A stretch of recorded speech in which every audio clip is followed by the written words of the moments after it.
Big boss Malayalam season 7 midnight promo അപ്ഡേറ്റുമായിട്ടാണ് വന്നിരിക്കുന്നത്. ഇന്നത്തെ അടിയുടെ ഒരു തുടർച്ചയാണ് നാളെയും. ആര്യനും അനീഷും തമ്മിൽ നല്ല രീതിക്ക് തന്നെ ഒരു പൊരിഞ്ഞ അടി നാളെ നടക്കുന്നതായിട്ട് കാണിക്കുന്നുണ്ട്. ഇത് നമ്മൾ നേരത്തെ പറഞ്ഞ ഒരു കാര്യം തന്നെയാണ് കേട്ടോ. അനീഷ് ആര്യനെ ലോക്ക് ചെയ്ത് കഴിഞ്ഞു, ടാർഗറ്റ് ലോക്ക്ഡ്. ഈ ആഴ്ച ആര്യനെ എങ്ങനെയെങ്കിലും പുറത്ത് അടിക്കാനായിട്ടുള്ള കളികളാണ് അനീഷ് ഇവിടെ കളിച്ചുകൊണ്ടിരിക്കുന്നത്. വേറെ ആരെയും മൈൻഡ് ചെയ്യാതെയുള്ള ഒരു കളിയാണ് അനീഷിന്റെ.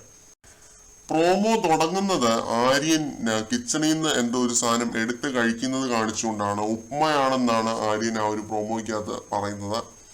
അപ്പൊ അനീഷ് ഉറക്കെ വിളിച്ച് പ്രവീണിന്റെ അടുത്താണെന്ന് തോന്നുന്നു പറയുന്നുണ്ട്, കിച്ചൺ ക്യാപ്റ്റൻ ഇത് ശരിയായിട്ടുള്ള കാര്യമല്ല. അപ്പൊ അനീഷ് പറയുന്നുണ്ട്, ക്ണാപ്പ എന്ന് നീ നിന്റെ വീട്ടിലുള്ളവരെ പോയി വിളിക്ക് എന്നൊരു കാര്യം പറയുന്നുണ്ട്. അപ്പൊ ആര്യം പറയുന്നു, അത് നീ നിന്റെ പിതാവിനെ സ്മരിക്കുന്നു, അങ്ങനെ എന്തോ ഒരു കാര്യം ആര്യം പറയുന്നുണ്ട്. ഒന്നാമത്തെ ആര്യന് മലയാള ഭാഷയിൽ വലിയ ഒരു ഇതില്ല, ഹോൾഡ് ഇല്ല. പിതാവ് എന്ന വാക്കിന്റെ അർത്ഥം ആര്യൻ അറിയുമോ എന്നൊക്കെ അനീഷ് ചോദിക്കുന്നുണ്ട് ഈ ഒരു പ്രോമോയ്ക്കകത്ത്. നാളെ നല്ല രീതിയിൽ തന്നെ ഒരു ഫൈറ്റ് ഉണ്ടാവാനായിട്ടുള്ള സാധ്യതകളാണ് കാണുന്നത്. ആരും ഇതുവരെ അനീഷിനെ ഈ രീതിയിൽ അച്ഛനെ വിളിക്കുന്നതായിട്ടൊന്നും നമ്മൾ കണ്ടിട്ടില്ല കേട്ടോ. നാളെ ആദ്യമായിട്ടാണ് നമ്മൾ ഇങ്ങനെ ഒരു സംഭവം കാണാനായിട്ട് പോകുന്നത്.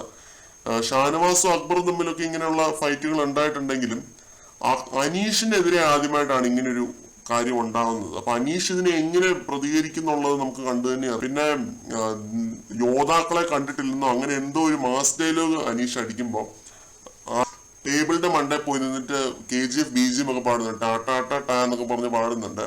എന്തായാലും നല്ല രസമായിരിക്കും നാളെ ഈ ഒരു വഴക്ക് കാണാനായിട്ട്. കൂടുതൽ ലൈവ് അപ്ഡേറ്റുകളുമായിട്ട് വീണ്ടും